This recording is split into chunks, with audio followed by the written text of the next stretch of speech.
میں نے تقریباً 80 بلین روپیہ جو ہے وہ دیا ہے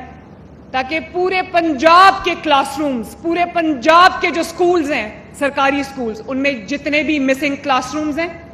مسنگ فیسلٹیز ہیں، چاہے وہ فرنیچر ہو، چاہے وہ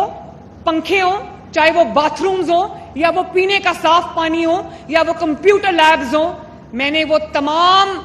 فیسلٹیز پرووائڈ کرنے کے لیے تقریباً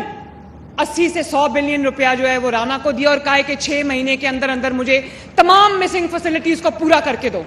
میں نہیں چاہتی کہ میرے بچے جو ہیں وہ برآمدوں میں بیٹھ کے پڑھیں، میں نہیں چاہتی کہ میرے بچے فرنیچر کی کمی کی وجہ سے زمین پہ بیٹھ کے پڑھیں، میں نہیں چاہتی کہ میری بچیوں کو اگر باتھ روم جانا ہو تو وہاں پر ان کے سکول میں جو ایک اچھا باتھ روم نہ بنا ہو، میں نہیں چاہتی کہ میرے بچے اگر پانی پینا چاہیں تو ان کو صاف پینے کا پانی مہیا نہ ہو، اور میں نہیں چاہتی کہ اگر میرے بچے ایکڈیمک سے زیادہ آگے بڑھ کر کوئی سپورٹس میں اپنا نام کمانا چاہتے ہیں، سپورٹس کی شوقین ہیں، تو وہاں پر ان کو سپورٹس کی فیسلٹی نہ ملے۔ میں نہیں چاہتی کہ میرے بچے جو ہیں ان کو اگر کوئی تعلیم میں وہ ایکسل کرنا چاہتے ہیں تو ان کو سبجیکٹ اسپیشلسٹ نہ ملے۔ میں نہیں چاہتی کہ بچے گرمی میں بیٹھے ہوں اور پنکھے بند ہوں۔ میں نہیں چاہتی کہ سردی کا موسم ہو تو دروازوں اور کھڑکیوں میں جو شیشے ہیں وہ ٹوٹے ہوں۔ اور یہاں پر جب میں نے اوتھ اٹھایا تو میں حیران رہ گئی، میں نے گھوسٹ سکولز کا سنا ہوا تھا، مجھے نہیں پتا تھا گھوسٹ ٹیچرز بھی ہوتے ہیں، مجھے نہیں پتا تھا گھوسٹ اسٹوڈنٹس بھی ہوتے ہیں۔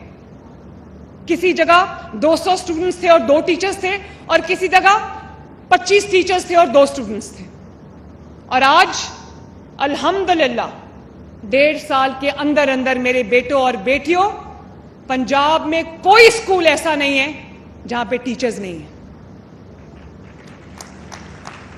اور اب ہم سبجیکٹ اسپیشلسٹ کو ہائر کر رہے ہیں، ایکسپرٹس کو ہائر کر رہے ہیں، جو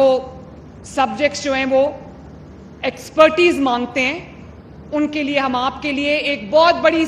پروجیکٹ لے کر آ رہے ہیں جس کے تحت ہر اسکول کو انشاءاللہ تعالی سبجیکٹ اسپیشلسٹ ملیں گے۔